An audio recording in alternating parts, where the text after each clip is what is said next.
Once upon a time, Louise was a magician's assistant and became pregnant as a result of her love for a mysterious man.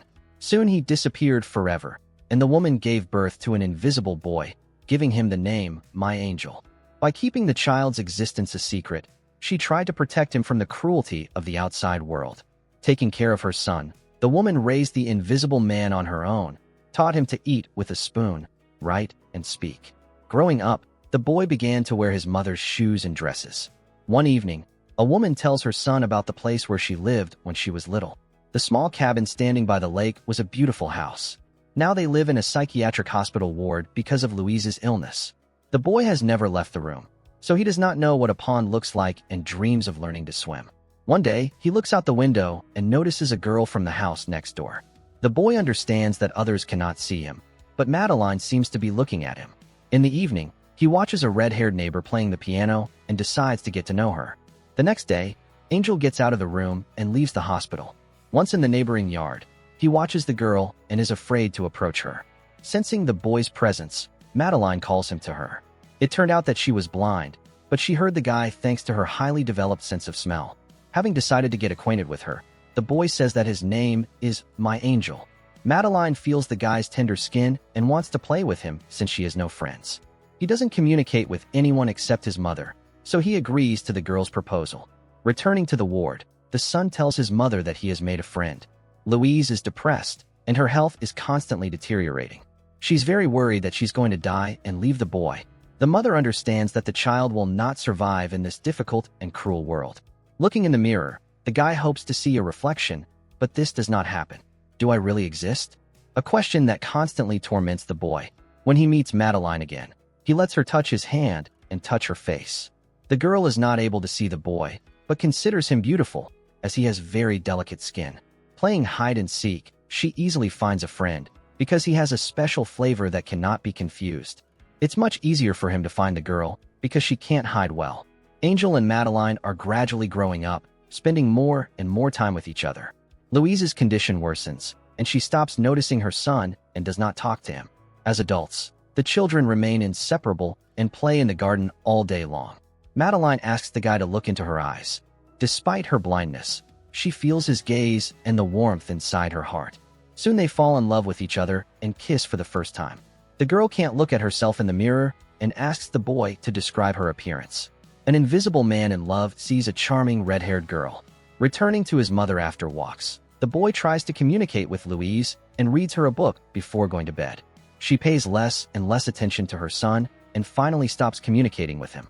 Walking in the rain, teenagers feel free and dream of a happy future. Soon, Madeline announces that she has to leave for several months. She will undergo surgery, and the girl will finally be able to see her lover. The angel is afraid of this and wants to admit that he is invisible. Trying not to ruin the relationship, he keeps the secret and spends the whole week with the girl before she leaves. Leaving, Madeline says goodbye to her boyfriend and promises to return in a couple of months. Realizing that their relationship will never be the same, Angel asks the girl to never forget about him and the feelings that have been between them all these years. Having lost his beloved, the guy cries in the rain, spends time with his mother, and plays in the yard of his girlfriend's house.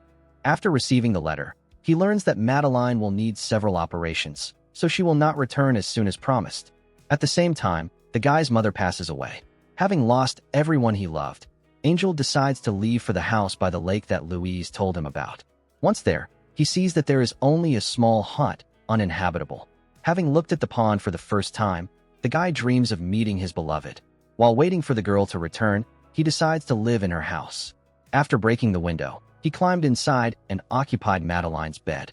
Days, weeks, and then years passed. The little angel grew up and became an adult man, still dreaming of meeting a girl. One day, he notices that Madeline has finally returned. Running towards his beloved, he saw her. The girl, who has regained her eyesight, stares intently out the window, but does not notice the invisible man. Realizing that their relationship will not be the same, Angel decides not to open up to the girl, but to quietly watch her. She is trying to find a lover, but the hospital reports that they have never had such a patient, and Louise lived in the room of the window she was looking at. After finding her mother's grave, the girl leaves a letter and asks her lover to meet her. At night, the guy enters the bedroom and looks at Boops, sleeping Madeline. At some moments, she seems to notice the guy's presence, but looks through him. Feeling strongly attracted to the girl, he writes her a reply letter and offers to meet, but only on one condition: her eyes must be closed. After agreeing to a blind date, Madeline closes her eyes and waits for her lover in the garden. When they meet again, they spend time together and remember how good they used to be. Experiencing strong feelings, Madeline agrees to a blindfolded relationship and engages in it with an invisible man. The guy is gentle with the girl's boobs and does all sorts of things with her. Without seeing her partner, she enjoys his touch and kisses. In the evenings, the couple talks, and Madeline talks about how her eyesight returned. It was something special because before, objects seemed flat to her and existed only in her hands. When she saw the world, she realized that it was much bigger and more voluminous. When Madeline looked at herself in the mirror for the first time, she thought she had met a girl. As she approached, she realized that it was her reflection. Having prepared a surprise, the guy asks his beloved to close her eyes. They take the train to the old lake house.